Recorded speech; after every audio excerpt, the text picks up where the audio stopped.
Chers amis de KTO, bonjour et bienvenue si vous nous rejoignez pour suivre en direct notre rendez-vous du mercredi avec le Saint-Père pour l'audience générale. 36e audience du Saint-Père de cette année, 199e audience de Benoît XVI.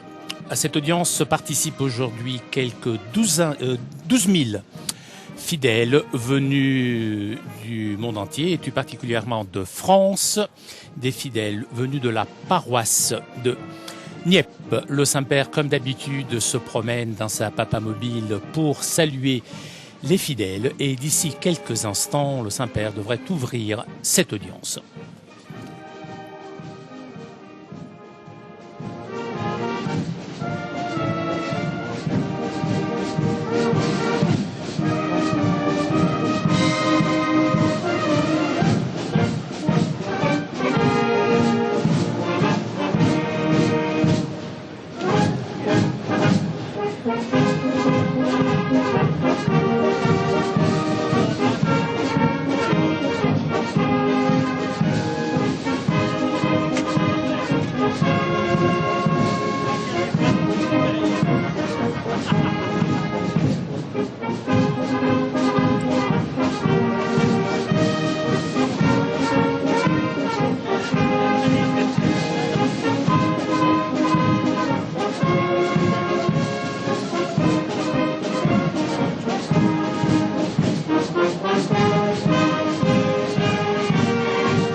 Il Santo Padre, Le Saint-Père da ora inizio all'udienza ouvre generale cette audience qui sera introduite par le signe de la croix et les salutations liturgiques.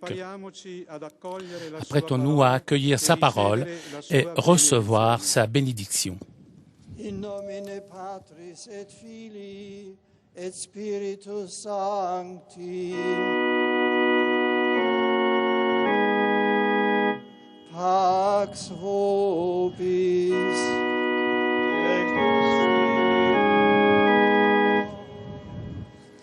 Dal Salmo 111. Beato l'uomo che teme il Signore e trova grande gioia nei suoi comandamenti. Potente sulla terra sarà la sua stirpe, la discendenza dei giusti sarà benedetta. Spunta nelle tenebre come luce per i giusti, buono, misericordioso e giusto. Felice l'uomo pietoso che dà in prestito, amministra i suoi beni con giustizia.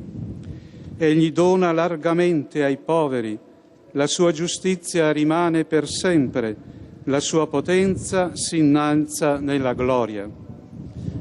Parola di Dio.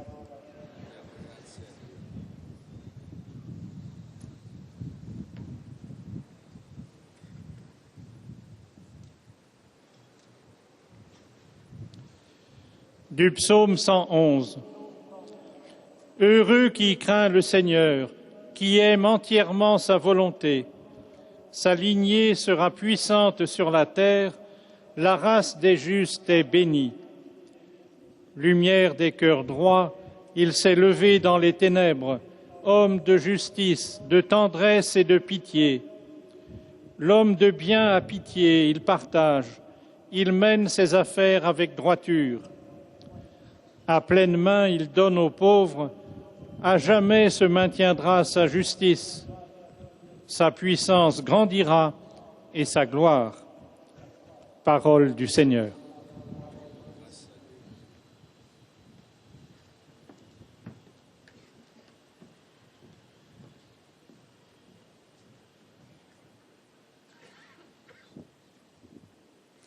A reading from the book of Psalms. Blessed is the man who fears the Lord, who greatly delights in his commandments. His descendants will be mighty in the land. The generation of the upright will be blessed. Light rises in the darkness for the upright. The Lord is gracious, merciful, and righteous. It is well with the man who deals generously and lends, who conducts his affairs with justice. He has distributed freely. He has given to the poor. His righteousness endures forever. His horn is exalted in honor. This is the word of the Lord.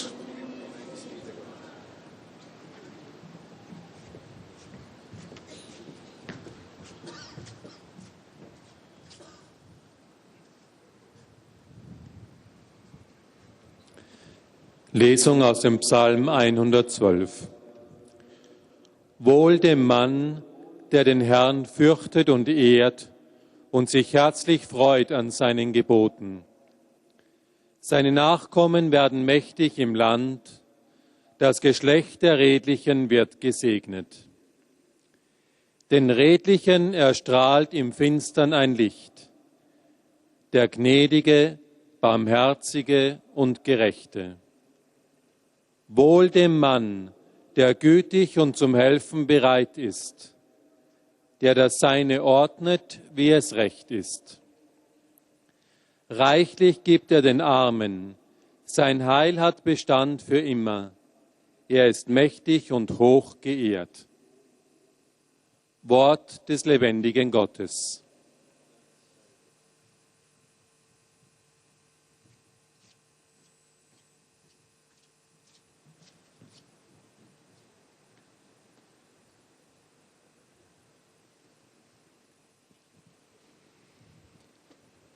Lectura del libro de los Salmos. Dichoso quien teme al Señor y ama de corazón sus mandatos.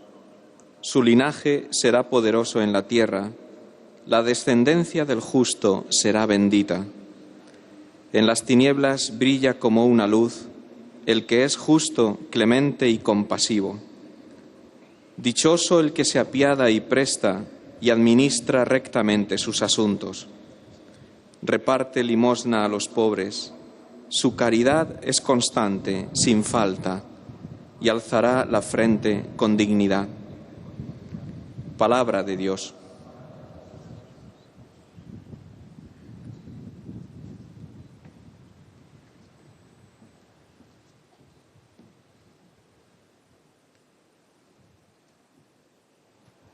Leitura do livro dos Salmos. Feliz o homem que respeita o Senhor e ama com carinho a sua lei. Sua descendência será forte sobre a terra. Abençoada a geração dos homens retos. Ele é correto, generoso e compassivo. Como luz, brilha nas trevas para os justos. Feliz o homem caridoso e prestativo, que resolve seus negócios com justiça. Ele reparte com os pobres os seus bens, permanece para sempre o bem que fez, e crescerão a sua glória e o seu poder. Palavra do Senhor.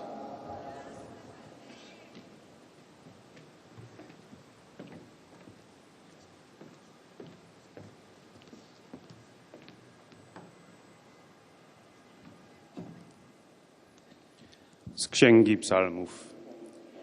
Szczęśliwy mąż, który się boi Pana i wielkie upodobanie ma w Jego przykazaniach. Potomstwo Jego będzie potężne na ziemi, pokolenie prawych dozna błogosławieństwa. Wschodzi w ciemności jak światło dla prawych, łagodny, miłosierny i sprawiedliwy. Dobrze się wiedzie mężowi, który lituje się i pożycza, postępuje w swych sprawach uczciwie. Rozdaje, obdarza ubogich, sprawiedliwość Jego będzie trwała zawsze. Potęga Jego wzmoże się ze sławą. Oto Słowo Boże.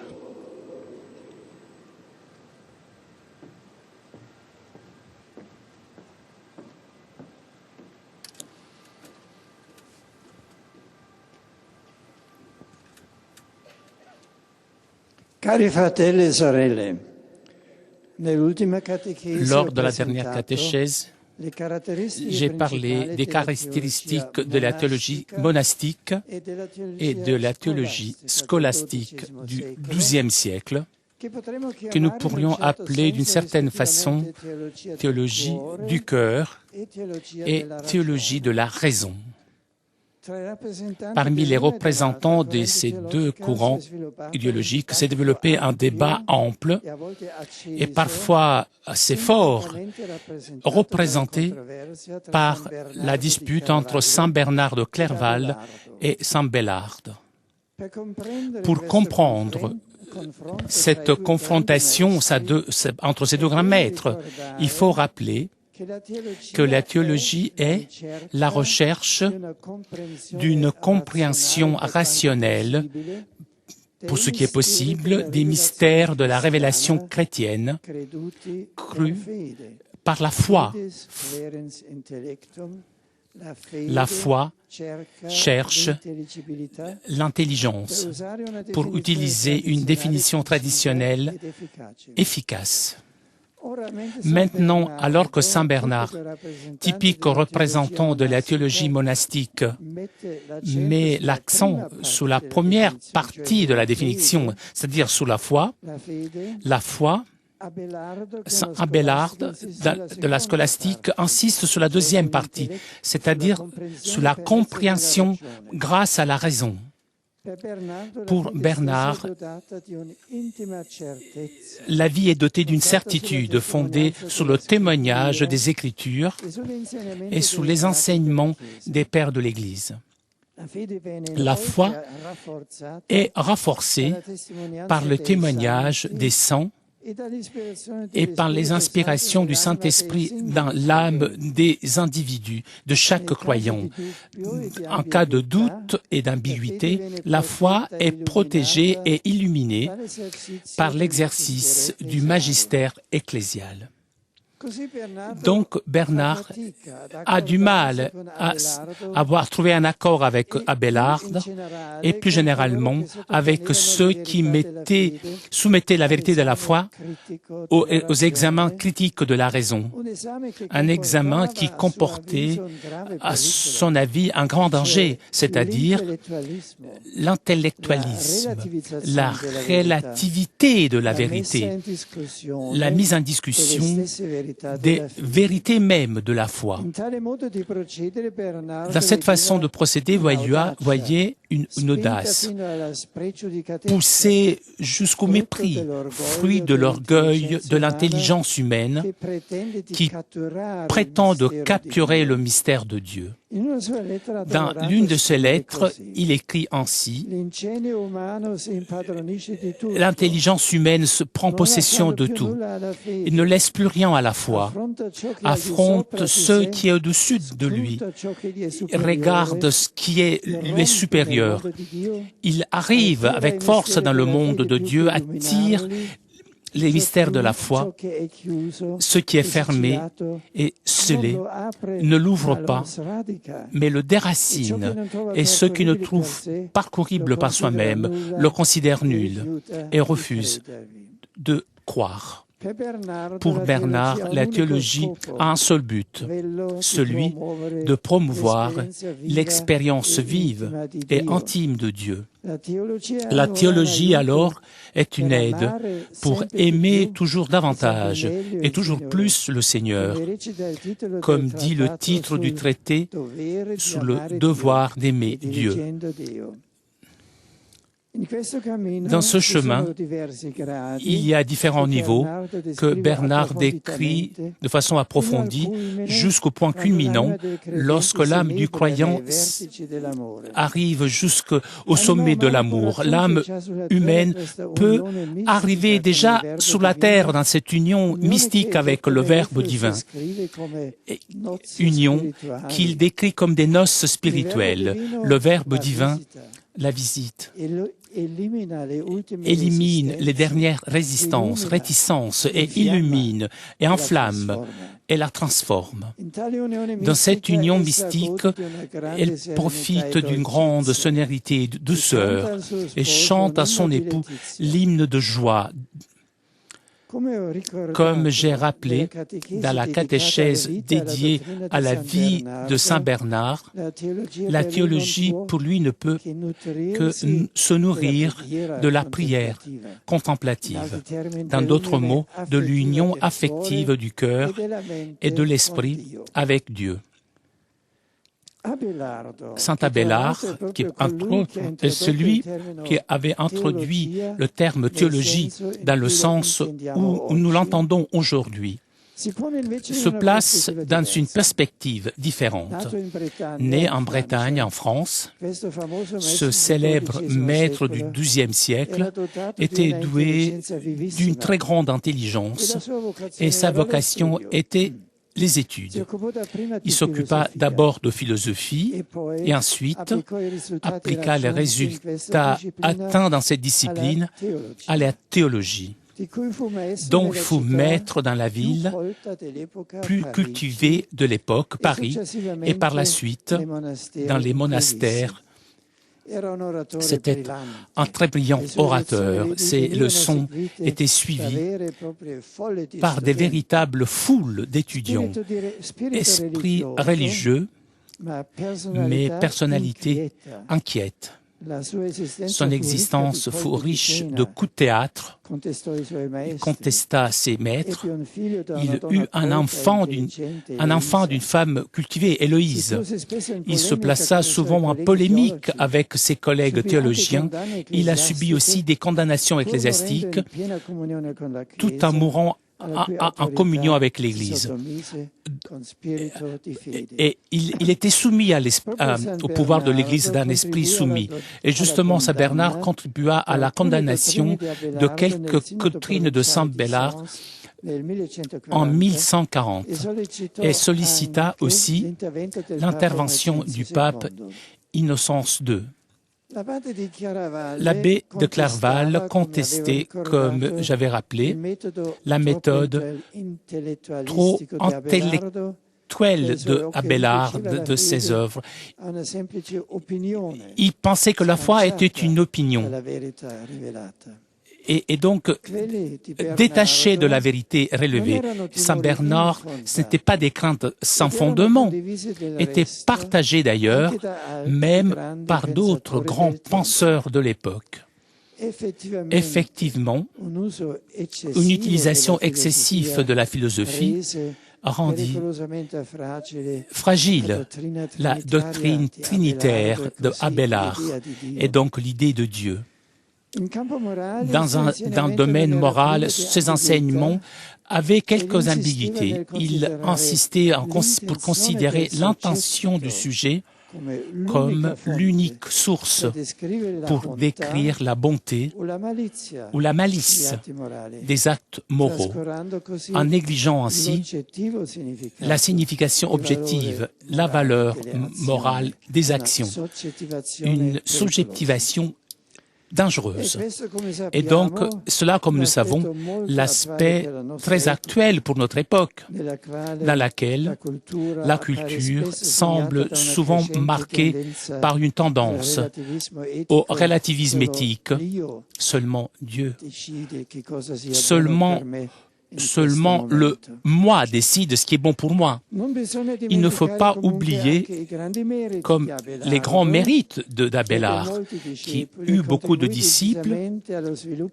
Il contribua au développement de la théologie scolastique destinée à s'exprimer de façon plus mûre dans le siècle suivant. Il ne faut pas sous-estimer aussi quelques-unes de ses intuitions, comme par exemple lorsqu'il dit que dans les traditions religieuses non chrétiennes, il y a déjà une préparation à l'accueil du Christ, Verbe divin. Et que pouvons-nous apprendre aujourd'hui de la confrontation au ton parfois fort entre Bernard et Abélard, généralement entre la théologie monastique et la théologie scolastique.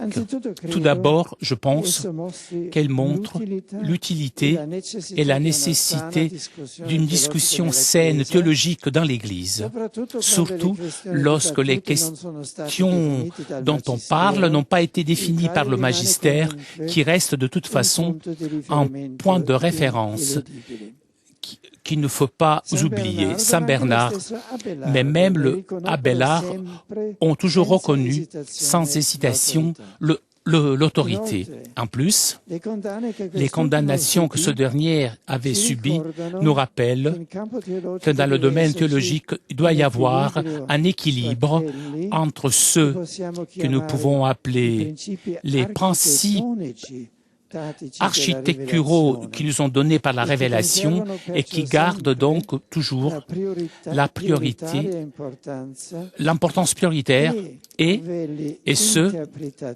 interprétatifs suggérés par la philosophie, c'est-à-dire par la raison, et qui ont une fonction importante, mais seulement instrumentale. Lorsque cet équilibre entre l'architecture et les instruments d'interprétation manque, la réflexion théologique risque d'être marquée par des erreurs. Et alors c'est le magistère qui revient dans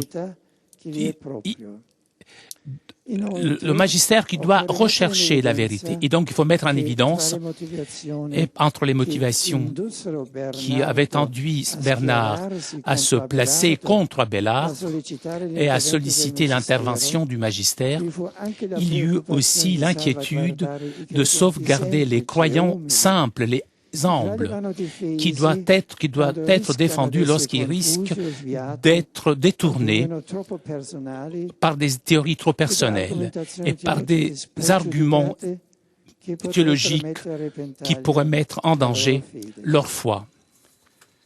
Je voudrais rappeler, pour terminer, que la confrontation théologique entre Bernard et Abélard s'acheva avec une réconciliation entre ces deux personnes grâce à la médiation d'un ami commun, l'abbé de Cluny, Pierre le Vénérable, dont nous avons parlé lors d'une catéchèse. Abélard montra humilité en reconnaissant ses erreurs, Bernard sa grande bienveillance. Chez les deux, il y avait à cœur, ils avaient à cœur de sauvegarder la foi de l'Église et faire triompher la vérité dans la charité. Que cela soit aujourd'hui l'attitude avec laquelle l'on doit se confronter dans l'Église, en ayant toujours comme but la recherche de la vérité. Merci.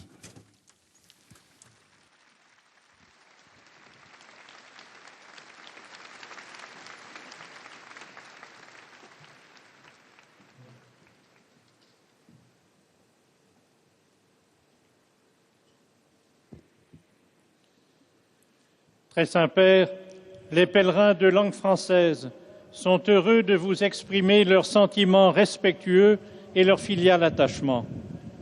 Ils vous assurent de leur prière pour votre personne et pour votre ministère de successeur de Pierre. Parmi les groupes venus aujourd'hui, avec les pèlerins individuels ou les familles, sont présents notamment, venant de France, la paroisse de Nieppe. Venant de Suisse, l'unité pastorale Saint-Laurent d'Estavayer-le-Lac et un groupe de pèlerins venant de Belgique.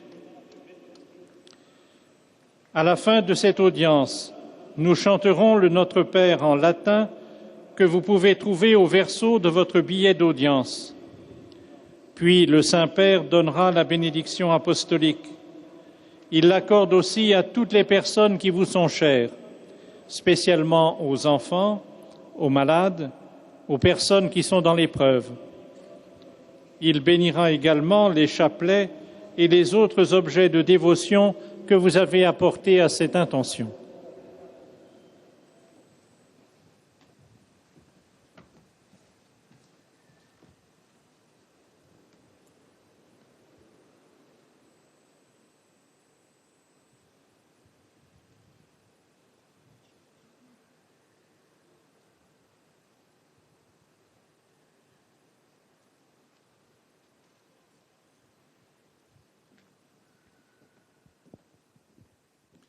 Chers frères et sœurs, entre la théologie monastique et la théologie scolastique, dont nous avons parlé dans la dernière catéchèse, un grand débat a vu le jour, représenté symboliquement par la controverse entre Saint Bernard et Abélard. En effet, la théologie est la recherche d'une compréhension rationnelle des mystères de la révélation, crue dans la foi. Pour reprendre une définition traditionnelle, c'est la foi qui cherche l'intelligibilité. Saint Bernard mettait l'accent sur la première partie de cette définition, la foi, et Abélard sur la seconde, la compréhension au moyen de la raison. Pour Bernard, la théologie a un unique but, celui de promouvoir l'expérience vivante et intime de Dieu. Dès lors, il contesta la méthode trop intellectuelle d'Abélard, qui à ses yeux réduisait la foi à une simple opinion détachée de la vérité révélée. Finalement, cette confrontation théologique se conclut par une pleine réconciliation entre les deux théologiens grâce à la médiation d'un ami commun, Pierre le Vénérable.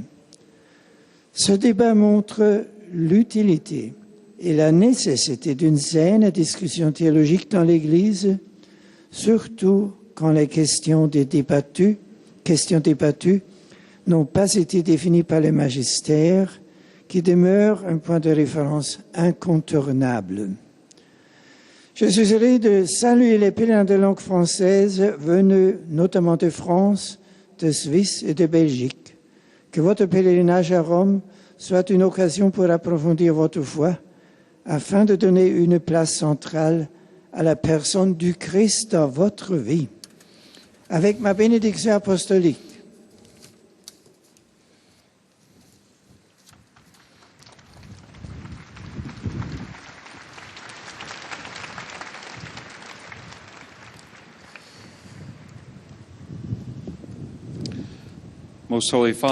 Et comme d'habitude, après les fidèles francophones, c'est au tour des fidèles anglophones de saluer le Saint-Père par l'intermédiaire de leur porte-parole. Among those present today are the following groups. From England, priests from the dioceses of England and Wales celebrating jubilees of ordination. Members of the English Catholic History Association and of the Midland Catholic History Society. From Ireland, pilgrims from Our Lady of Mount Carmel Parish, Whitefriars Street, Dublin. From Denmark, students and staff from St. Anna School, Copenhagen, Brigord's Catholic School, Hellerup, St. James Catholic School, Horsens,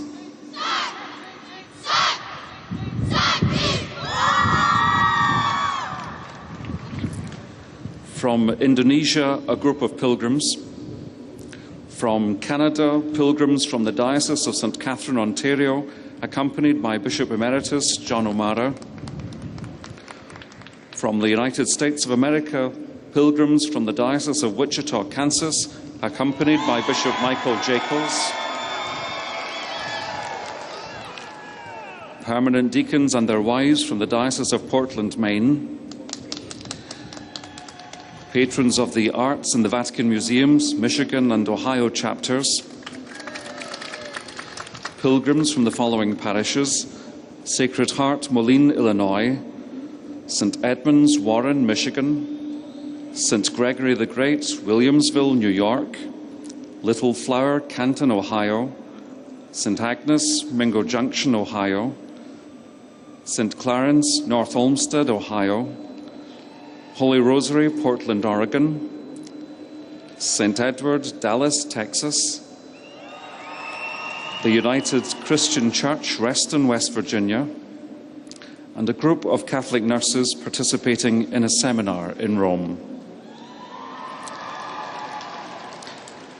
At the end of the audience, His Holiness will lead us in singing the Our Father in Latin. The words can be found on the back of your ticket. He will then impart his apostolic blessing, which he willingly extends to the members of your families at home. His Holiness also intends to bless any religious articles you may have brought for this purpose, and in a special way, his blessing goes to your children and to your loved ones who are sick.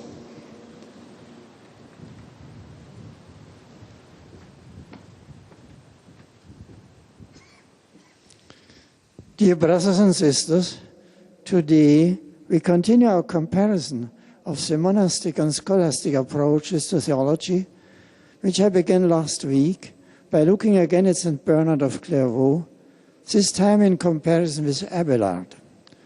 Both of them consider theology as faith-seeking understanding, but whereas Bernard places the accent on faith, Abelard emphasized understanding. Bernard, for whom the aim of theology was to have a living experience of God, cautioned against intellectual pride, which makes us think we can grasp fully the mysteries of faith. Abelard, who strove to apply the insights of philosophy to theology, saw in other religions the seeds of an openness to Christ. The respective approaches of Bernard and Abelard, one a theology of the heart, and the other a theology of reason, were not without tension. This therefore illustrates the importance of healthy theological discussion and humble obedience to ecclesial authority. Theology must respect the principles it receives from revelation as it uses philosophy to interpret them. Whenever a theological dispute arises, everyone, and in a particular way the magisterium, has a responsibility to safeguard the integrity of the faith. As we strive to deepen our understanding of the gospel, may God strengthen us to extol its truth in charity. I am pleased to welcome the English-speaking pilgrims present to this audience. I particularly greet priests from the Diocese of England and Wales celebrating Jubilees, pilgrims from the Diocese of Wichita, students and teachers from Catholic schools in Denmark, and Catholic nurses from the United States. God's blessings upon you all.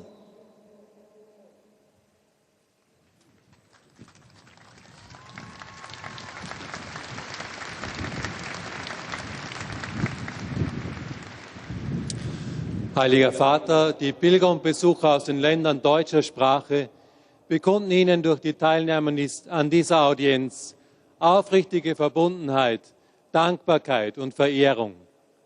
Sie versichern Sie zugleich Ihres Gebetsgedenkens für Ihren apostolischen Dienst als Hirte der universalen Kirche.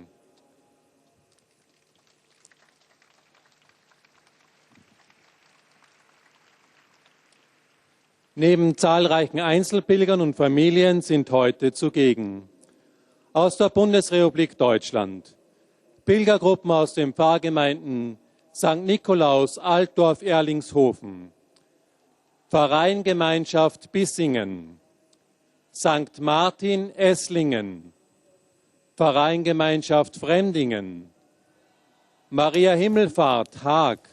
Et l'on salue maintenant les fidèles de langue allemande. St. Kilian, Haßburg, St. Martin, Hutturm, St. Maternus, Köln, St. Petrus, Meuth, St. Peter und Paul, Mittenwald, St. Bonifatius, München, St. Johannes, Oberasbach, Pfarreiengemeinschaft Oberhausen, St. Andreas, Parsberg, Pfarrverband Pfaffenhofen, St. Franziskus, Weilheim an der Teck, St. Willehard, Wilhelmshaven, St. Emmeram, Windisch-Eschenbach und Dekanat Wolfratshausen. Pilgergruppen aus Aurach und Umgebung, Bad Godesberg, Bernbeuren, Bielefeld, Eberfing, Gnotzheim, Krön und Mittenwald, Lautzenhausen, Ludwigshafen, München und Regensburg, aus dem Oberallgäu, Passau, Rapperzell und Viechtach. Eine Gruppe von Auerbacher Schulschwestern von unserer lieben Frau.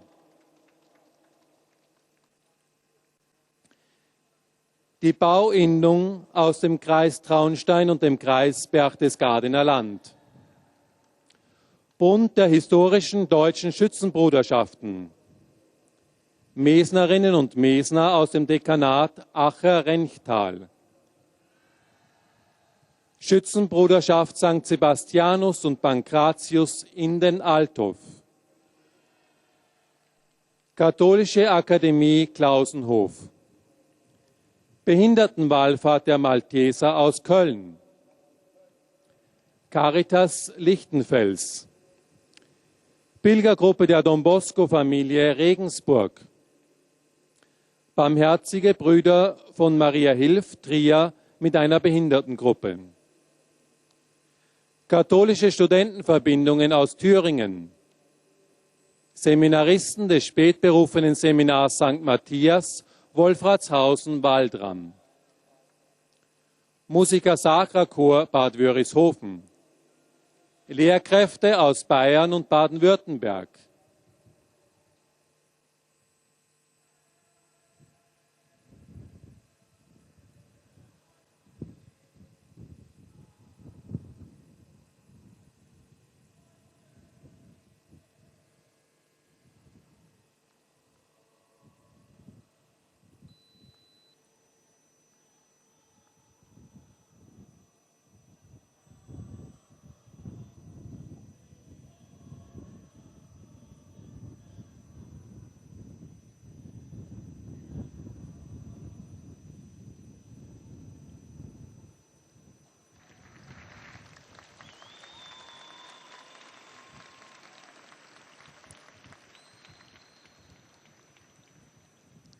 CDU-Frauenunion Kreis Heinsberg, Bürgermeister und Gemeinderäte von Kirchseeon, Lehrerkollegium der Staatlichen Realschule Ochsenfurt, Bundespolizeipräsidium Potsdam, Leserreise des Traunsteiner Tagplatz, Ministranten und Jugendliche der Pfarrei St. Hildegard München-Pasing, Gymnasium Stephaneum Aschersleben, Salem International College und 3 Musikkapellen, die Zusamtaler Musikanten aus Buttenwiesen, eine Musikkapelle aus Dirlewang, Eutenhausen, Mussenhausen, Sontheim, Beisweil und Tussenhausen im Unterallgäu und eine Musikkapelle St. Georg aus Mehring, Reitenhaslach.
Aus der Republik Österreich, Bäuerinnen aus Tirol, Bischöfliches Gymnasium St. Ursula, Klagenfurt. Zum Schluss der Audienz singen wir gemeinsam das Vaterunser in lateinischer Sprache. Der Text befindet sich auf der Rückseite der Einlasskarten. Danach wird der Heilige Vater allen Anwesenden den apostolischen Segen erteilen.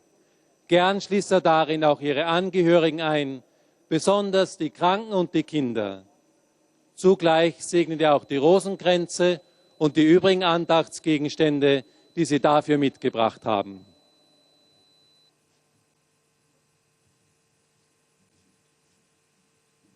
Et voici donc le résumé de la catéchèse du Saint-Père en allemand.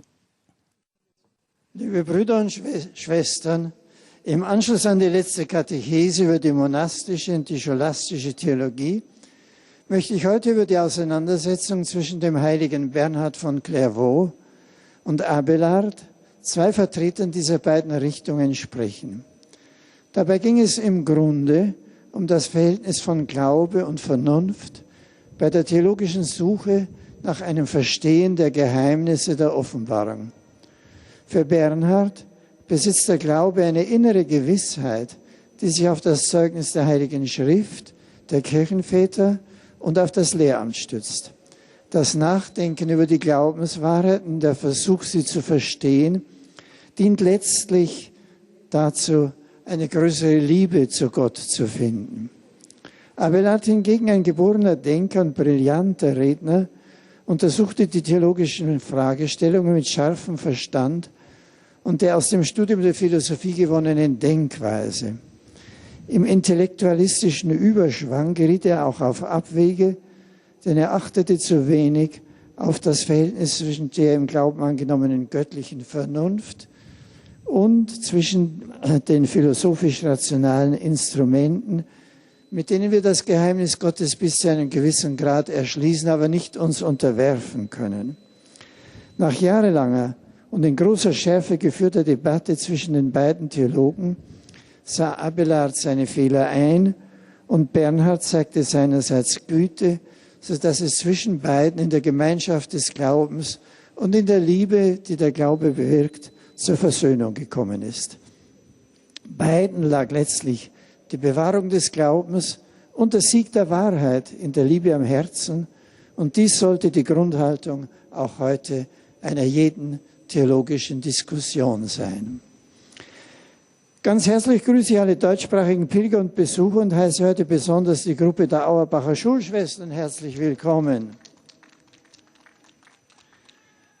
Und dann danke ich natürlich den Blaskapellen für die wundervolle Musik, die sie uns geschenkt haben. Bitten wir Gott um die Gnade, am offenbarten Glauben und an der Gemeinschaft der Kirche festzuhalten und uns mit Herz und Verstand in den Dienst der Wahrheit und der Liebe zu stellen. Der Herr begleite euch alle mit seinem Segen.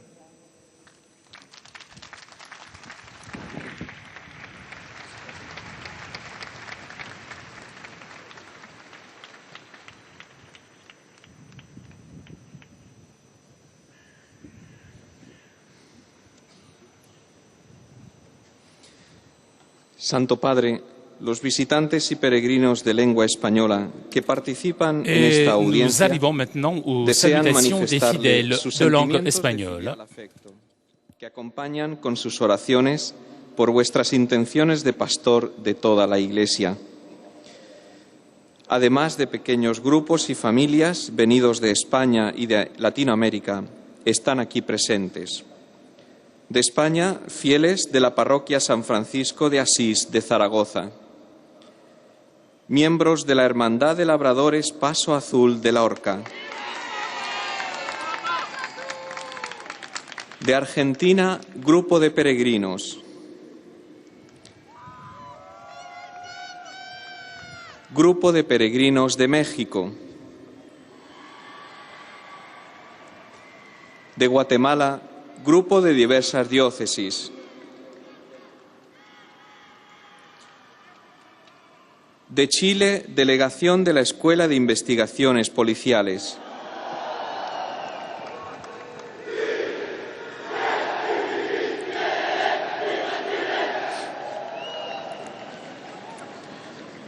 Al final de la audiencia se cantará el Padre Nuestro en latín, cuyo texto se encuentra en el billete de entrada a esta audiencia. Después, el Santo Padre impartirá a todos los presentes la bendición apostólica, que extiende complacido a sus familiares, especialmente a los niños, a los enfermos y a cuantos sufren. Bendice también los rosarios y objetos de devoción que los peregrinos llevan consigo.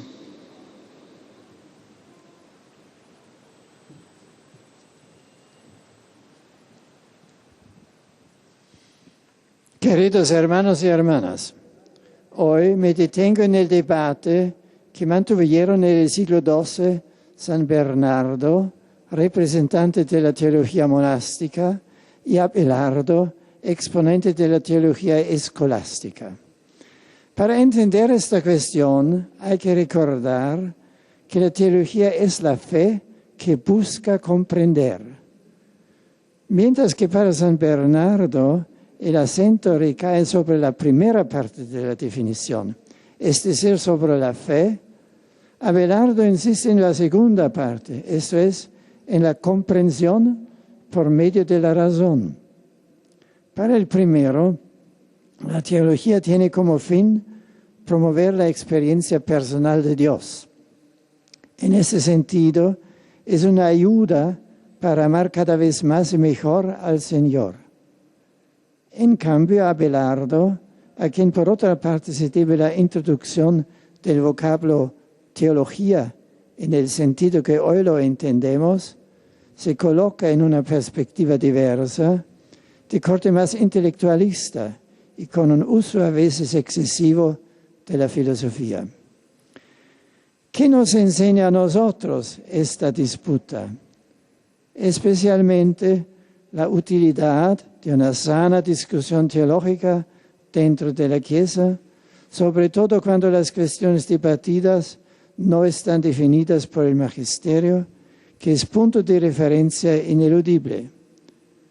Al final, La confrontación entre Bernardo y Abelardo acabó en una reconciliación entre ambos, gracias también a Pedro el Venerable, amigo de los dos. Saludo a los peregrinos de lengua española, en particular a los miembros de la Hermandad de Labradores Paso Azul de Lorca, a los fieles de distintas diócesis de Guatemala, a la delegación de la Escuela de Investigaciones Policiales de Chile, así como a los demás grupos procedentes de España, México y otros países latinoamericanos. Que en vuestra vida salvaguardéis siempre la fe de la Iglesia y hagáis triunfar la verdad en la caridad. Muchas gracias.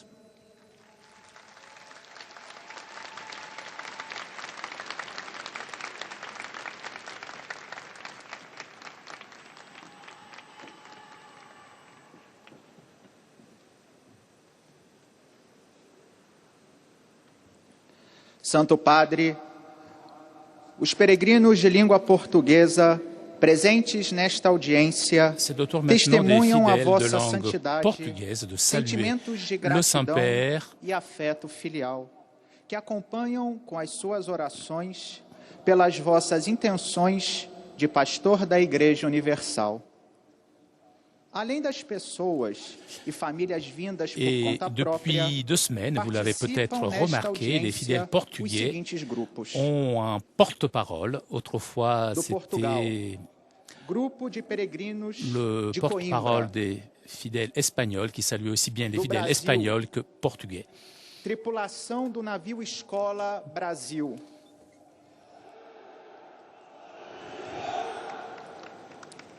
Fiéis da Catedral Nossa Senhora da Conceição, em Bragança Paulista. Grupo de peregrinos de São Paulo. E grupo de peregrinos do Movimento dos Focolares. No final da audiência, cantaremos o Pai Nosso em latim, cujo texto se encontra nas costas do bilhete do ingresso que tem. Depois, o Santo Padre concederá a todos os presentes a bênção apostólica, extensiva aos seus familiares, especialmente aos doentes e às crianças. Abençoará igualmente todas as lembranças e objetos religiosos que os peregrinos tenham consigo. Voici donc le respect de la catéchèse et les salutations du Saint-Père aux fidèles lusophones. Na semana passada falei da teologia monástica e da teologia escolástica, que poderemos, de certo modo, chamar teologia do coração e teologia de razão. Dos expoentes da primeira foi São Bernardo de Claraval, que via na teologia um auxílio para amar cada vez mais ou melhor o Senhor. Intérprete da outra corrente teológica foi Abelardo, mais empenhado na busca de uma compreensão racional dos mistérios da revelação cristã que a fé acredita. Subindo até a nascente divina pelas margens opostas do mesmo rio, estas duas figuras, Bernardo e Abelardo, envolveram-se em vivos debates teológicos, mas acabaram acordando-se no ponto essencial, salvaguardar a fé da Igreja e far triunfar a verdade na caridade. Uma cordial saudação aos peregrinos vindos de Coimbra, de São Paulo, ao grupo de focolarinos do Brasil, aos fiéis cristãos da Catedral Nossa Senhora da Conceição em Bragança Paulista, como seu bispo Dom José Maria Pinheiro, e a tripulação do navio Escola Brasil, como seu comandante, que aqui vieram movidos pelo desejo de afirmar e consolidar sua fé e adesão a Cristo, o Senhor dos navegantes. Ele vos encha de alegria e o seu Espírito ilumine todas as decisões da vossa vida para realizardes fielmente o projeto de Deus a vosso respeito. Acompanha-vos a minha oração e bênção.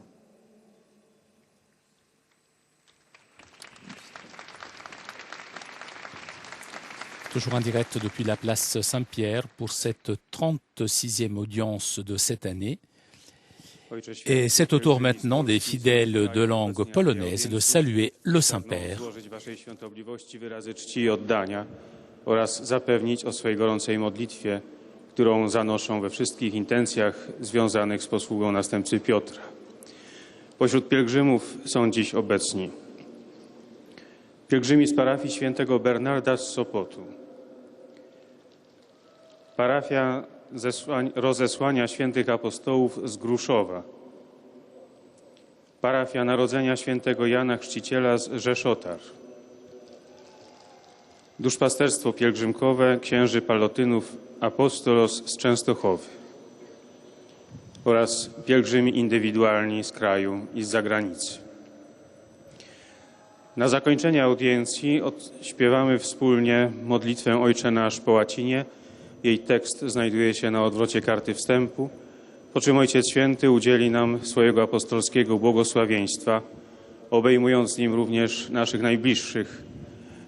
Pobłogosławi też różańce i inne przedmioty kultu, jakie pielgrzymi przynieśli ze sobą. Dzisiejszą katechezę Ojciec Święty poświęcił Bernardowi z Clairvaux i Abelardowi, dwóm teologom z XII wieku, którzy prowadzili ze sobą spór o to, czym jest teologia. Obaj byli zgodni, że wiara wymaga zrozumienia. Jednak Bernard akcentował wiarę, podczas gdy Abelard kładł nacisk na rozumowe poznanie. Bernard uważał, że wiara sama w sobie zawiera pewność opartą na Piśmie Świętym i nauczaniu ojców Kościoła, a w razie wątpliwości przychodzi z pomocą magisterium Kościoła. Abelard usiłował poddawać prawdy wiary krytycznemu osądowi rozumu, co mogło prowadzić do ich relatywizacji i budzenia wątpliwości. Obaj uczeni przyczynili się wydatnie do rozwoju teologii scholastycznej, a ich dyskusja jest przykładem zaangażowania w szukanie prawdy, które prowadzi do głębszego poznania Boga i wewnętrznego zjednoczenia z Nim.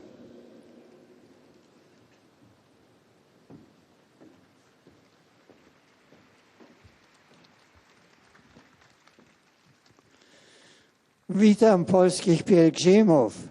W dniu świętego Karola Boromeusza wspominamy mojego poprzednika, sługę Bożego Jana Pawła II. Niech przykład jego życia i nauczania umacniają nas w wierze, inspirują na drodze do świętości. Niech Bóg wam błogosławi. Salutujem Kroatom. Srdačno pozdravljam sve hrvatske hodočasnike, a posebno članove mješovitog prašupe svetih Eusebija i Polonija iz Vinkovaca. Svakodnevi susret s Gospodinom u molitvi i pjesmi neka vam srca ispuni radošću i nadom kako bi oduševljeno svjedočili svoju vjeru, navještali silna Božja djela. Hvala Isus i Marija.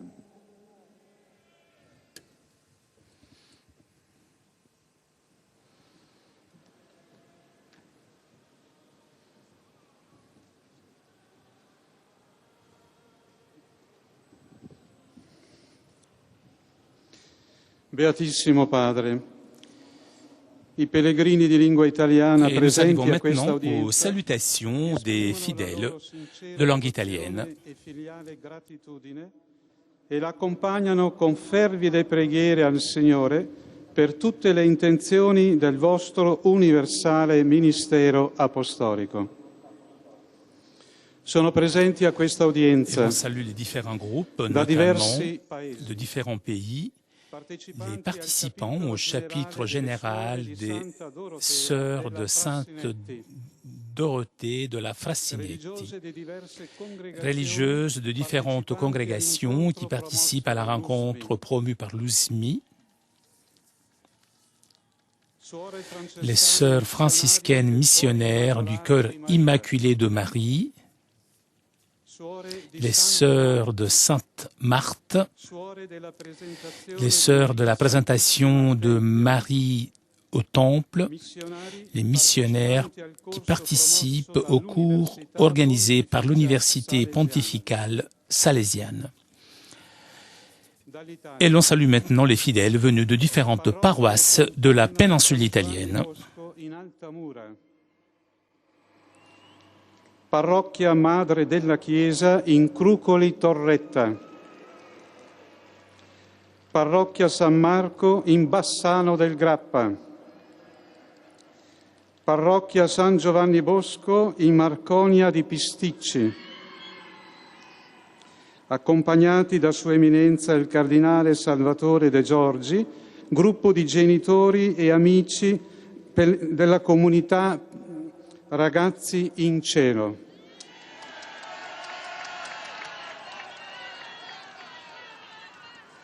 Accompagnati dal Vescovo di Rimini e Cesena Sarsina, gruppo della comunità Papa Giovanni XXIII. On salue le pèlerinage de la communauté du pape Jean XXIII.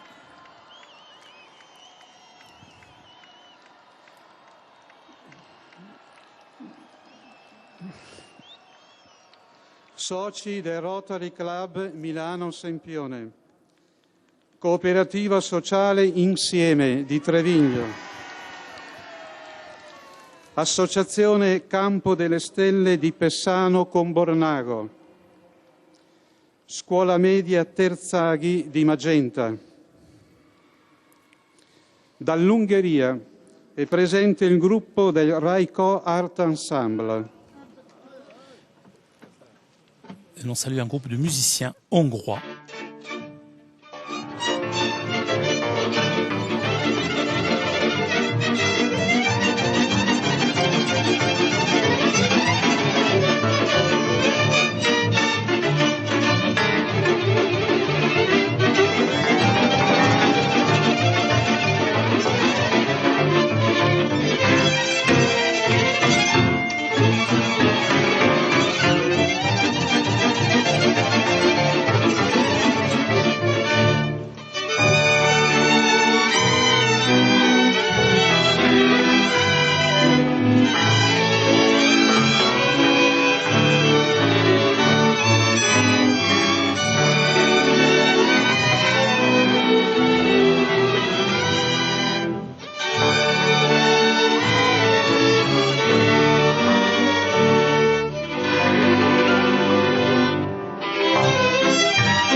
Sono presenti inoltre, come di consueto, coppie di sposi novelli. Terminé, on salue les jeunes mariés. A conclusione di questo incontro canteremo la preghiera del Padre Nostro in latino. Il testo si trova sul retro del biglietto dell'udienza. À la fin du Notre Père, le Saint-Père accordera au présent sa bénédiction apostolique, bénédiction que le Saint-Père adresse tout particulièrement aux enfants, aux malades et à tous ceux qui souffrent. Le Père qui bénira aussi les chapelets et les objets de dévotion que les fidèles auront apportés avec eux.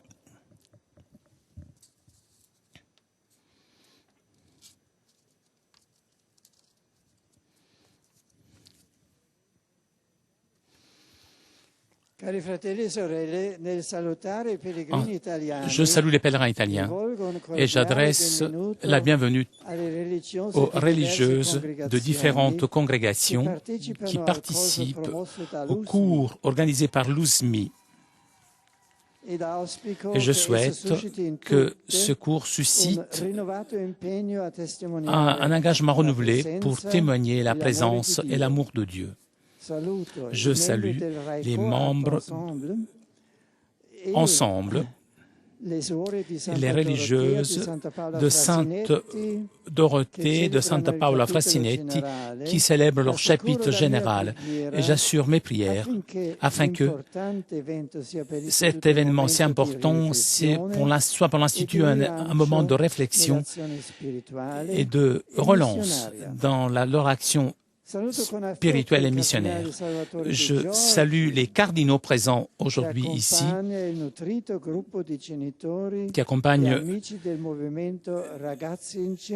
le mouvement Les enfants dans le ciel, avec le souvenir de ceux qui sont morts à cause de maladies et des accidents. J'encourage tous et surtout les parents à cultiver l'espérance en la vie éternelle, fondée dans l'amour, dans la mort et la résurrection du Christ. Beaucoup de ces enfants qui sont dans le ciel faisaient partie de la Fédération italienne Exercice spirituel. J'adresse maintenant une pensée particulière à la communauté du pape Jean XXIII, fondée par le regretté Don Estedenzi, qui est mort il y a 2 ans.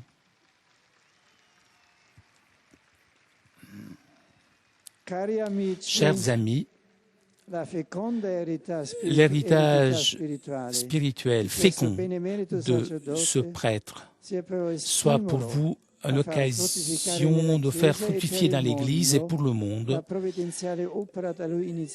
l'œuvre qu'il a commencée au profit des derniers de notre société. Je vous accompagne bien volontiers avec mes prières. Et je salue pour terminer les jeunes, les malades et les jeunes mariés. Nous faisons aujourd'hui la mémoire de Saint Charles Borromée du diocèse de Milan, évêque du diocèse de Milan, qui est animé par un amour ardent pour le Christ, foutant la sable maître et guide de ses frères. Son exemple vous aide, vous, chers jeunes, à vous laisser conduire par le Christ dans vos choix quotidiens, et que vous encourage, vous, chers malades, à offrir vos souffrances pour les pasteurs de l'Église et pour le salut des âmes. Que vous soutienne, vous, chers jeunes mariés, à fonder votre famille sur les valeurs évangéliques.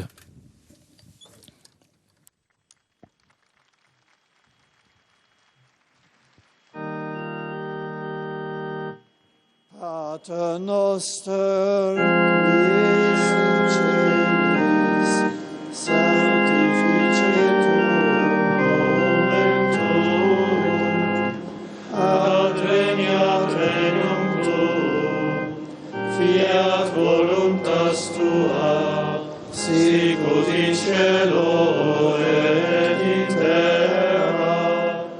Panem nostrum quotidianum da nobis hodie, et dimitte nobis debita nostra, sicut et nos dimittimus debitoribus nostris, et ne nos inducas in tentatione, sed libera nos a malo. Sit nomen Domini benedictum, et hoc nunc et usque in seculum, adiutorium nostrum in nomine Domini, qui fecit celum et terra, benedicat vos omnipotens Deus, Pater et Filius et Spiritus Sanctus. Amen.